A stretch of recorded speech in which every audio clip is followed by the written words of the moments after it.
Can y'all hear me okay? Yeah. Great. Okay, so on the first day of my internship, I spent 7 hours without a break on my feet, shoveling manure, feeding horses, and restocking stalls. When I finally sat down to my sandwich, I seriously considered leaving. I was exhausted and overwhelmed, and it would have been so easy for me to just go to my car and leave. Instead, I stayed, because over my time at RMSEL, I've learned that you have to go through the motions in order to truly love and serve the people around you. Hi, I'm Grace Farr, and for my internship, I worked at the Temple Grandin Equine Center.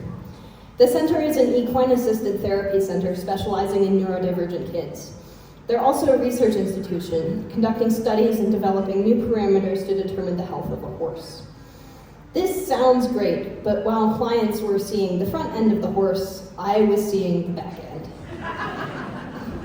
After that first day, I fell into the rhythm of waking up at 4 in the morning, getting to work at 6, feeding, shoveling poop, preparing for the next day, leaving, and starting over.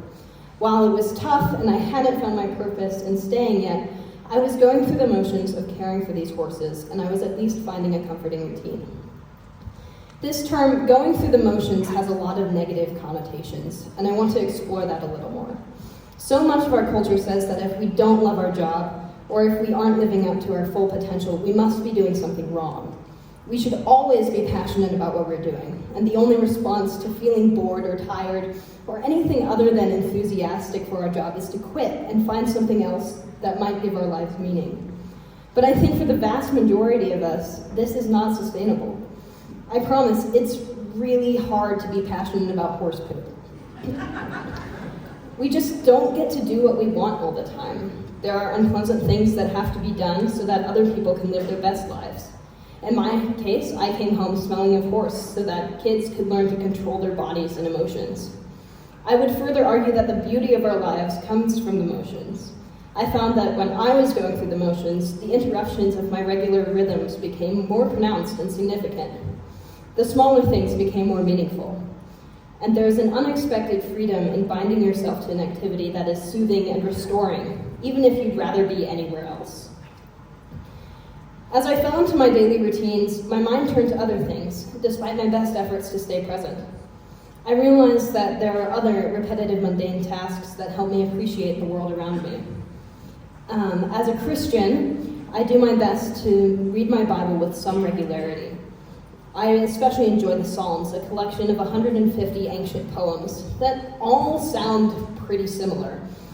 I've read a lot of them, but I sometimes grow bored because it seems like all the poems are either God is awesome or God defeat all my enemies. And it wasn't until I found Psalm 88 that I realized the point of all this repetition. Psalm 88 is full of darkness and despair. The author says, I am overwhelmed with troubles and my life grows near to death. And it doesn't end happily either.